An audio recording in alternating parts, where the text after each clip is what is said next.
Hello. Last 2 షార్ట్స్‌లో ladies work చేయడము, are stay home మామ్స్‌గా ఉండడము, మామ్స్ గిల్ట్ దీని గురించి మాట్లాడుకుంటూ ఉన్నాము. దాని కంటిన్యూయేషను. మీరు ఒకవేళ ఆ 2 వీడియోస్ చూడకపోతే ఒకసారి వెళ్ళి ఆ వీడియోస్ చెక్ చేయండి. నా అభిప్రాయాన్ని నేను ఇక్కడ షేర్ చేస్తున్నాను. నా ఎక్స్‌పీరియన్సెస్ కూడా. ఇలా ఉంటే బాగుంటుంది, బాగుండేది అని అనుకునే కొన్ని ఉంటాయి కదా!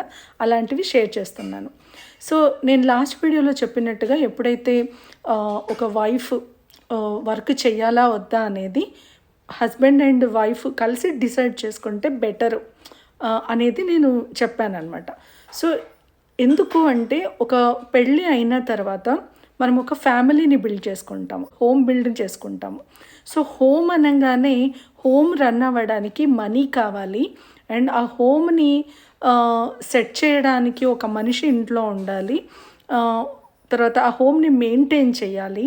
కిడ్స్ వచ్చిన తర్వాత కిడ్స్‌ని చూసుకోవాలి. ఫస్ట్ 1-2 ఇయర్స్ అయితే వెరీ క్రూషియల్ కదా!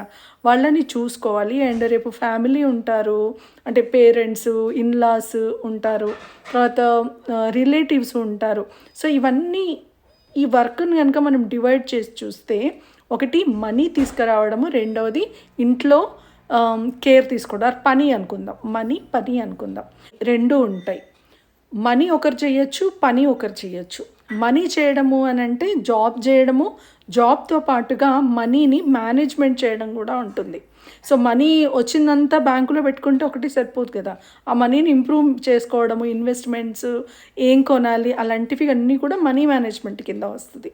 అదంతా కూడా ఒకరు చూసుకోవచ్చు. అండ్ పని వచ్చేటప్పటికి యూజువల్‌గా లేడీస్‌కి, మామ్స్‌కి వెళ్ళిపోతుంటుంది. ఎందుకు అంటే వాళ్ళకి స్టార్టింగ్ విత్ లేడీస్ ప్రాబ్లమ్స్, రెండోది కిడ్స్ బర్త్ ఇవ్వడము, తర్వాత వాళ్ళు మామ్‌కి కనెక్ట్ అయి ఉండడము, అండ్ ఇంట్లో పనులు కూడా ఇవన్నీ చేస్తున్నప్పుడు ఇంట్లో పనులు కూడా ఆటోమేటిక్‌గా చేయడం ఈజీ అయిపోతుందనమాట. అందుకని మన ఫ్యామిలీ సిస్టమ్ బిల్డ్ అయింది. ఎలా అంటే మనీ తీసుకురావడం హస్బెండ్‌కి ఇచ్చేస్తే ఇంట్లో అంతా చూసుకోవడం వైఫ్‌కి ఇచ్చేయడం. ఇదొక స్ట్రాటజీ.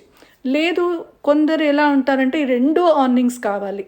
అంటే ఈ రోజులలో మనకి బ్యాక్‌గ్రౌండ్ బాగా లేదనుకోండి, అప్పుడు ఇద్దరూ జాబ్స్ చేయడం చాలా ఇంపార్టెంట్ అని అనుకున్నప్పుడు ఇద్దరూ జాబ్‌కెళ్తారు. వెళ్ళినప్పుడు మరి ఇంట్లో పనులు కూడా ఉంటాయి కదా! ఆ పనులు ఇద్దరు ఈక్వల్‌గా డివైడ్ చేసుకున్నారనుకోండి, అదొక స్ట్రాటజీ. సో, ఇలాంటివి డిస్కస్ చేసుకోవాలి అనంటే ఇద్దరు వైఫ్ అండ్ హస్బెండ్ కూర్చొని వాళ్ళకు ఏం కావాలి, వాళ్ళ ఫ్యామిలీ గ్రోత్‌కి ఏం కావాలి అనేది నిర్ణయించుకోవడము బెటర్.